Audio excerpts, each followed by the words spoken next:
السلام عليكم يا جماعه. الراجل محمد منياوي الزملكاوي دوت، انا كنت بنلم حاجتي ديت واخد بعضي ومروح تمام.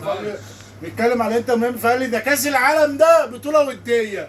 وديه ازاي يا حاج؟ ازاي يعني من انه ناحيه؟ منين؟ علم لماذا؟ يعني ايه السبب لو حالك ان هي وديه؟ ايه الاسباب اللي ادت لعدم دخول نادي الزمالك للبطوله الوديه؟ ما انه بتاع الودي اصلا، بس ماشي. قول يا معلم. يلا يا حاج. انت فاكرها بتاع دوت؟ حاج اشرح للناس بطوله وديه ليه؟ اشرح لماذا؟